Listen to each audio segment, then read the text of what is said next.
Isaías capítulo 43, versículo 18 e 19. Diz assim o texto da palavra de Deus: esqueçam o que se foi, não vivam no passado. Vejam, estou fazendo uma coisa nova, ela já está surgindo. Vocês não a reconhecem? Até no deserto vou abrir um caminho e riachos no ermo. Amém? Glória seja dada ao nome do Senhor Jesus. Olha só, a palavra do Senhor, ela é perfeita. Sim ou não? Nós somos falhos, nós temos fraquezas, mas a Bíblia diz que ela é perfeita, boa e agradável. O pano de fundo neste versículo aconteceu com o povo de Israel. A Bíblia diz que o povo de Israel foi um povo que Deus escolheu a partir de um homem chamado Abraão, que teve o seu filho Isaque, que teve, depois o Isaque teve a Jacó, Jacó teve 12 filhos, que se tornou 12 tribos. Esta nação, ela cresceu, se tornou uma grande nação, mas escrava no Egito. Depois de 430 anos, Deus tirou esse povo desta nação, deu uma terra para eles. O tempo passou, eles receberam orientações, leis, mandamentos do Senhor, estatutos, e um dos estatutos, dos mandamentos dizia o seguinte: olha, se vocês me ouvirem, me obedecerem, vocês escolherão muitas bênçãos, mas se vocês desobedecerem, vocês escolherão maldições, e uma delas é que eu trarei uma grande nação que fará com que vocês se tornem escravos. E o povo de Israel constantemente desobedecia a Deus. Constantemente eles se afastavam do Deus verdadeiro.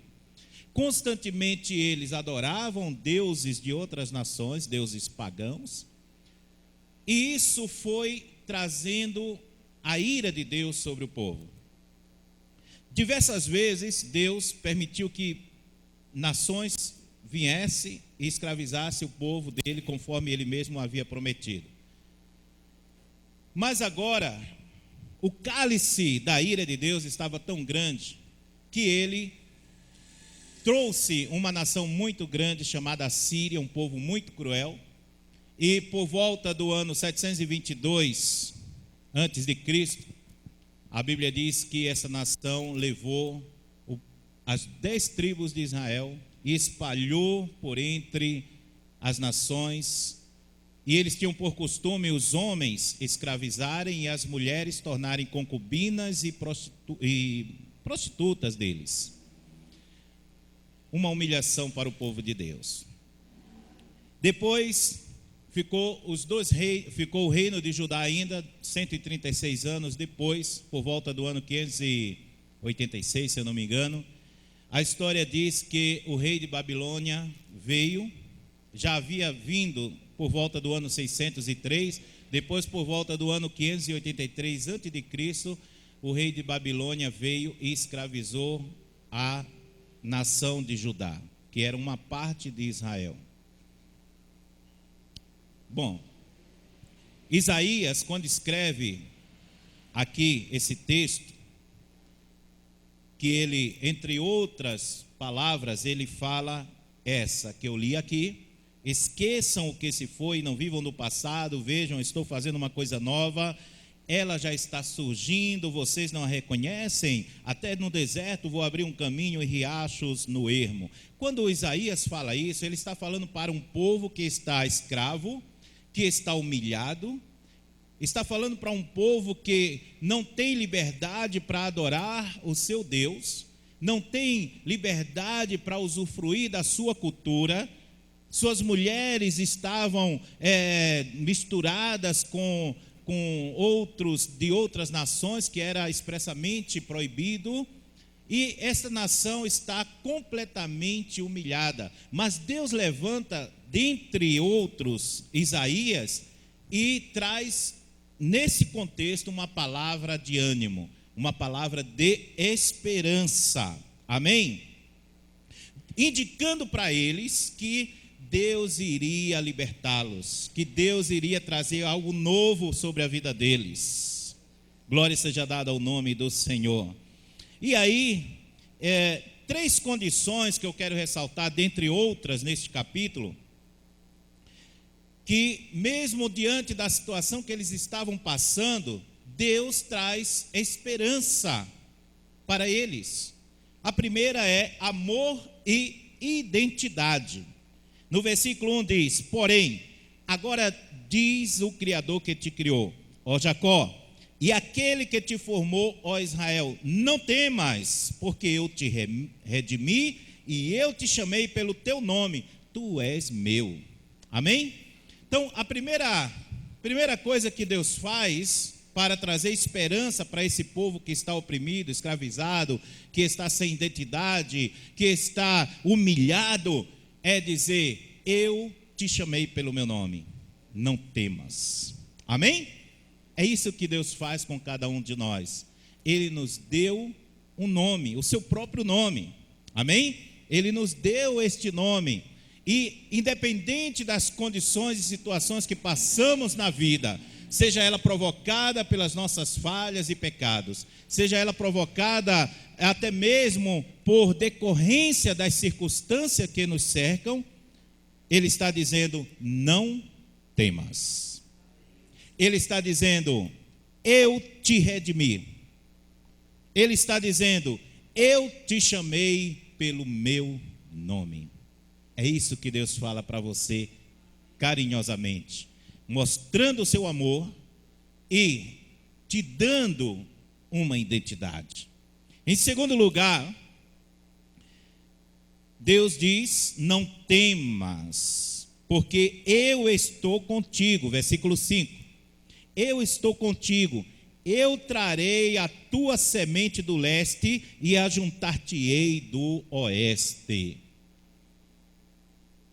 Deus, no seu grande e infinito amor, Ele está dizendo: aonde vocês estiverem espalhados, seja no leste, no oeste, no norte, no sul, eu vou ajuntar vocês e vou colocar vocês em um só lugar por amor do meu nome.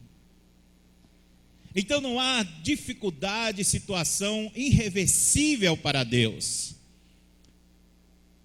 E agora Ele traz esperança dizendo no versículo 18: não vos lembreis das coisas passadas, nem considereis as coisas dos tempos antigos. Amém, meus amados? Deus está dizendo para eles: olha, o que passou, passou. Não fiquem presos ao passado, não fiquem remoendo, não fiquem trazendo à memória coisas que já aconteceram e que vocês, por causa disso, estão nesta situação. Agora eu quero que vocês esqueçam o passado, olhem para frente. Amém? Por quê? Porque estas coisas já passaram. É o que Deus está dizendo para nós hoje. Eu vi uma pessoa falando, só não lembro quem foi. Não sei se foi, sim, agora lembrei, mas não convém falar, não é do nosso meio. Mas eu vi uma pessoa dizendo assim: o ano de 2022 foi muito ruim para mim. E quantos não estão pensando da mesma forma? Quantos não estão voltando a memória para os acontecimentos contrários e negativos que aconteceram no ano 2022 e quem sabe até anos atrás, e estão também nesta mesma situação? A palavra do Senhor nesta noite para nós aqui, para os que estão assistindo, é: não considereis as coisas passadas, nem se lembrem delas. Amém? não se lembrem, não considerem. Ele está dizendo: não temas, porque eu te chamei pelo nome. Glória seja dada ao nome do Senhor Jesus. Então, só podemos ser vitoriosos, irmãos, se esquecermos o passado. Se nos atentarmos para a frente. Olha o que Paulo, em Filipenses capítulo 3, versículo 13 a 14, diz assim: irmãos, não penso que eu mesmo já o tenha alcançado, mas uma coisa eu faço, esquecendo-me das coisas que ficaram para trás e avançando para as que estão adiante, prossigo para o alvo, a fim de ganhar o prêmio do chamado celestial de Deus em Cristo Jesus. Paulo está dizendo: eu não fico perdendo tempo com as coisas que já passaram. Eu não fico olhando para trás e me culpando e dizendo: olha, eu não conquistei por causa disso. Não sei se eu vou conseguir. Precisamos olhar para frente. E aqui ele nos dá uma indicação. Ele diz: a fim de ganhar o prêmio do chamado celestial de Deus em Cristo Jesus. Quando? Quando ele prossegue para o alvo da soberana vocação. Amém? E então, neste ano 2023, nós precisamos estar com os nossos olhos no alvo correto. O alvo é Jesus. O alvo não é o pastor Jetro, o alvo não é a comunidade Shalom, o alvo não é pessoas da sociedade que se destacam. O alvo não é riquezas, não são bens, o alvo não são coisas deste mundo, o alvo é Jesus. Quando nós olhamos para Ele, nós estamos seguros. A Bíblia diz: olhando para Jesus, que é o nosso autor e consumador da nossa fé. Olhar para Jesus é olhar para a perfeição. Olhar para Jesus é olhar para aquele a qual Deus, o Pai, escolheu com o propósito de nos dar uma referência perfeita e completa. Olhar para Jesus é receber orientação e ter segurança que cada passo que tomamos, segundo a sua vontade, será passos perfeitos, segundo o seu propósito e beneplácito para as nossas vidas. Então só podemos ser vitoriosos quando nós olhamos para Jesus. Em segundo lugar, muitas pessoas querem ser abençoadas, querem prosperar em qualquer área, seja ela na vida financeira, seja ela no relacionamento com os filhos, com a esposa, vice-versa. Querem prosperar em qualquer área, até mesmo na igreja, no seu ministério. Mas nós precisamos entender o seguinte: ninguém consegue avançar se olhar para o passado. Ninguém consegue avançar se ficar preso aos acontecimentos passados. Todos os dias eu me renovo, e não é porque o ano 2023 chegou. Todos os dias eu olho para Jesus. Todos os dias eu me renovo na fé, e quando acontece algo que aparentemente está me impedindo de avançar, então eu olho para Jesus, eu renovo as minhas forças e prossigo para o alvo que é Jesus. Eu entendo, muitas pessoas dizem assim: eu estou desanimado, eu estou até mesmo com um pouco de depressão. Eu confesso, meus amados irmãos, e não estou falando isso sem entender a dificuldade que cada um passa, mas eu quero dizer para você: desde quando eu aceitei a Jesus, eu não sei o que é depressão, eu não sei o que é desânimo, eu não sei o que é ficar com os ombros caídos, cabeça baixa, desanimado por algum acontecimento negativo. Sabe por quê? Porque todas as vezes que o mal investe contra a minha vida, eu me renovo olhando para Jesus.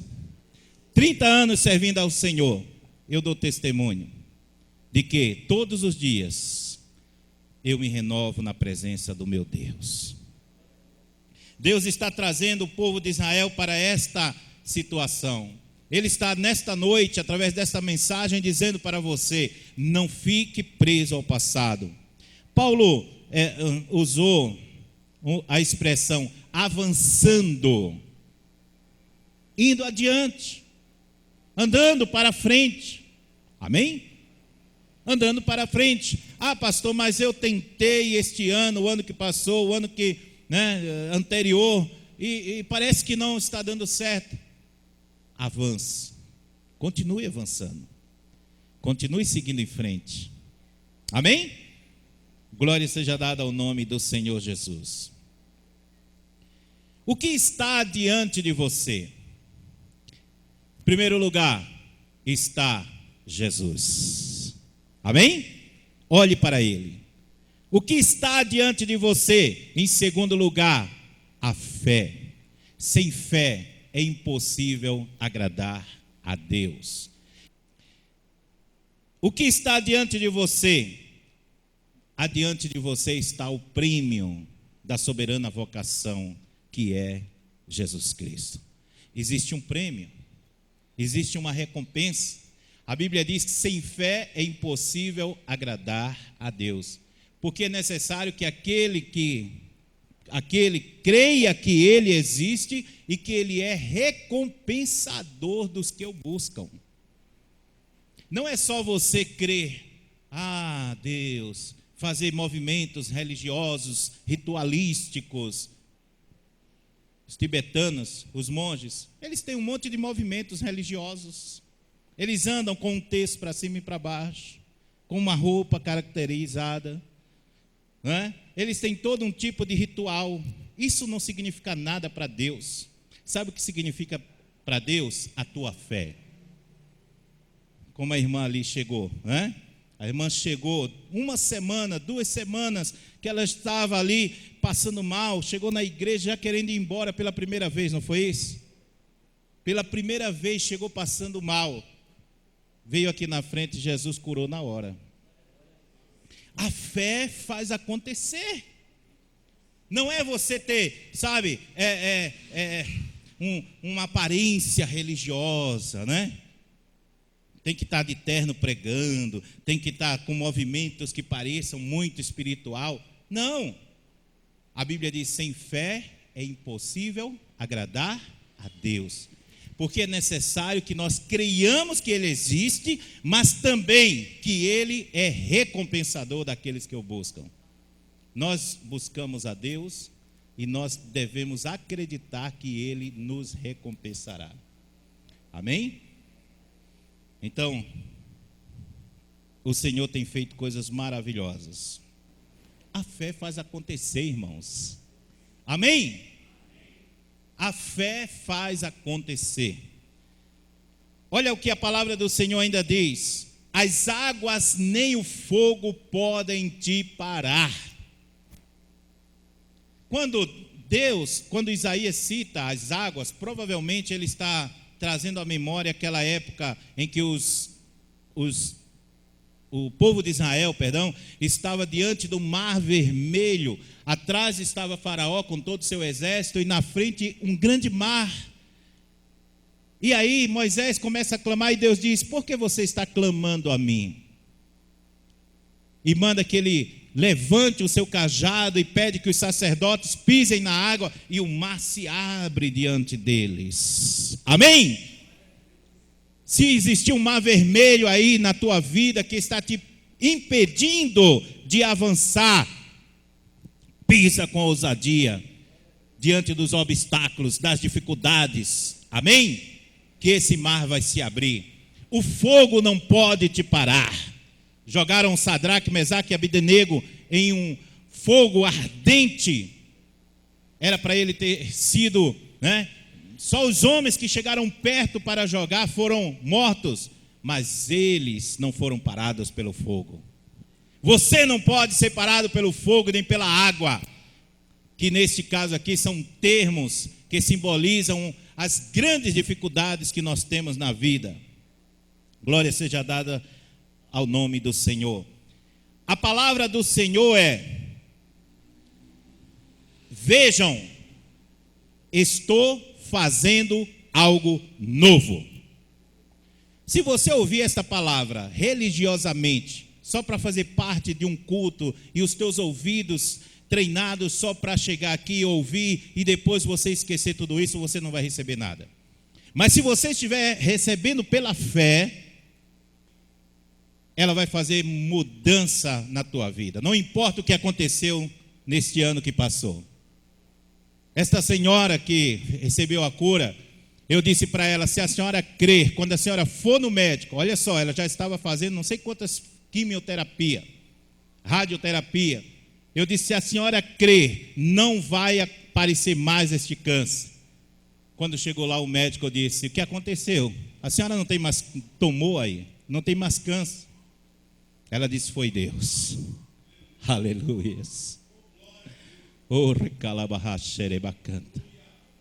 Então você não pode ouvir essa palavra apenas por você estar no culto. Você tem que tomar posse no teu coração como ela tomou posse.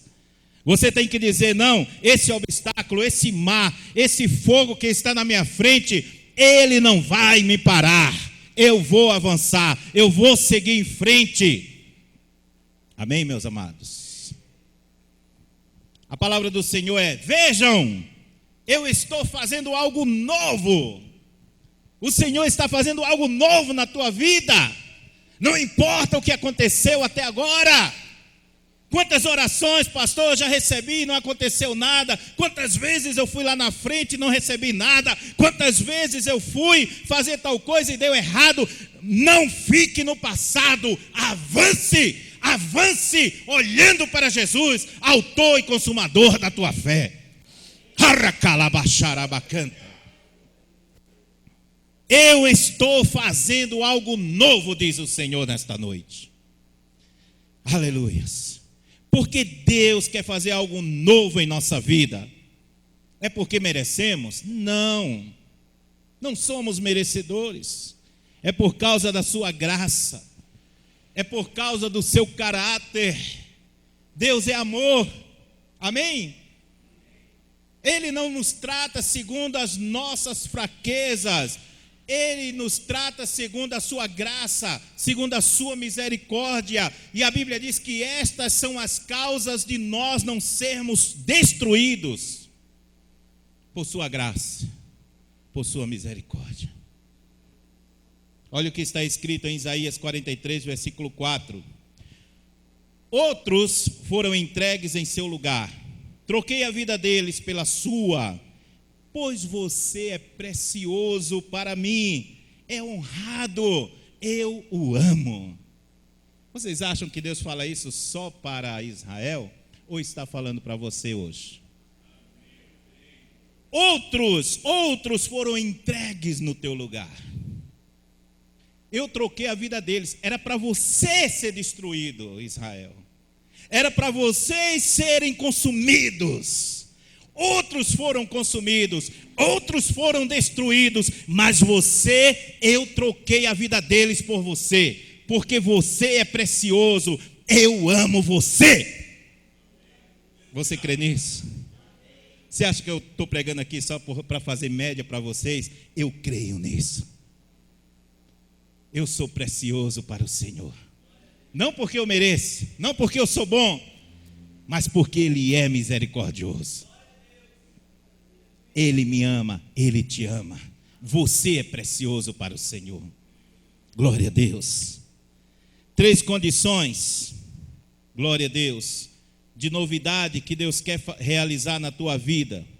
Primeiro, te dá livramento. Olha o que diz o versículo 2. Quando passar por águas profundas, eu estarei do teu lado. Quando você atravessar rios, não se afogará. Quando passar pelo fogo, não se queimará. As chamas não lhe farão mal. Não tema, pois eu estou com você. Reunirei você e teus descendentes, desde o leste ao oeste e o oeste. Essa é a palavra de Deus para você.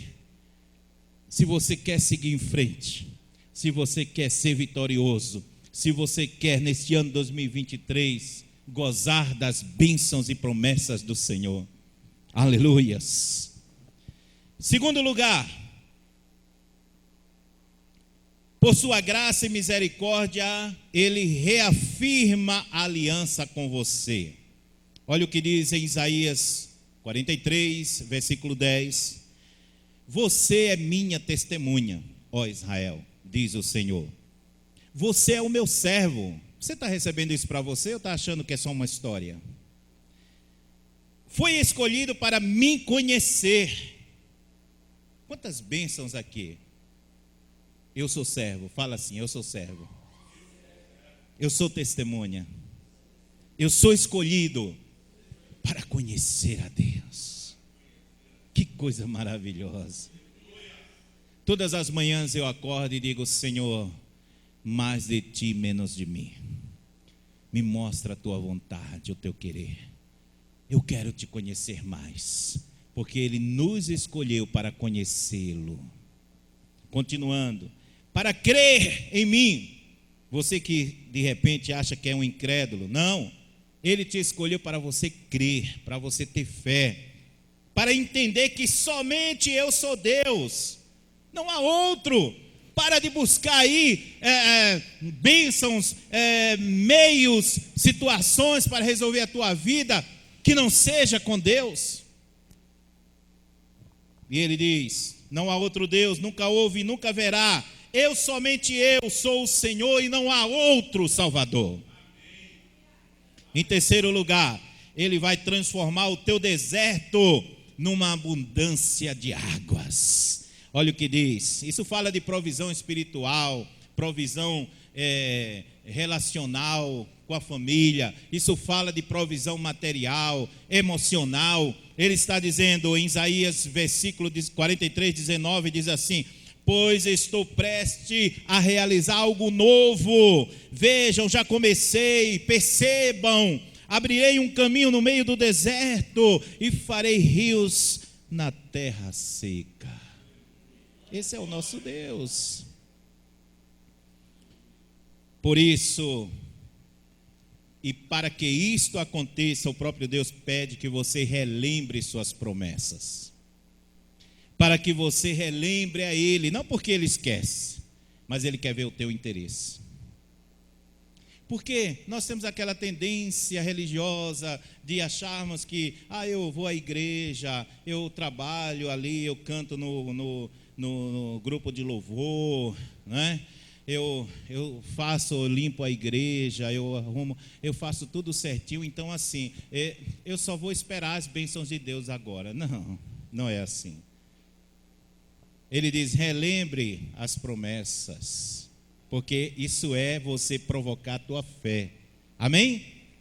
Quando você trabalha, faz as coisas, quando você vem na igreja, quando você limpa a cadeira, quando você canta no grupo de dança, de louvor, das mulheres e etc. Quando você faz um serviço para o Senhor, isso tem o seu propósito, amém? Isso é um ato de amor, é um ato de comunhão entre nós, é um ato de trabalho para que possamos avançar na comunhão, no crescimento do reino, mas isso não tem a ver com o relacionamento com Deus, com a fé, com a busca. Por isso que ele diz, relembre as promessas. Agora, como você pode relembrar algo se você não lê a Bíblia? Como você pode relembrar uma promessa se você nem sabe que ela existe? Então você precisa conhecer as promessas. Olha o que diz então Isaías capítulo 43, versículo 26. Relembremos junto a situação. Você vai falar e eu vou junto com você relembrar a situação. E ele está dizendo, apresente sua defesa para provar sua inocência. Isaías 25, 43 e 25, capítulo 43, 25 diz assim, Deus falando, somente eu, Deus, por minha própria causa, apagarei os teus pecados. E nunca mais voltarei a pensar neles. Nem o próprio Deus fica olhando para trás. Nem o próprio Deus fica olhando para o teu passado e para o meu. Sabe por quê? Porque senão nós seremos consumidos. Ele apaga. Ele está dizendo: eu mesmo sou o que apago as tuas transgressões, os teus pecados, e por amor de mim, eu não lembro mais.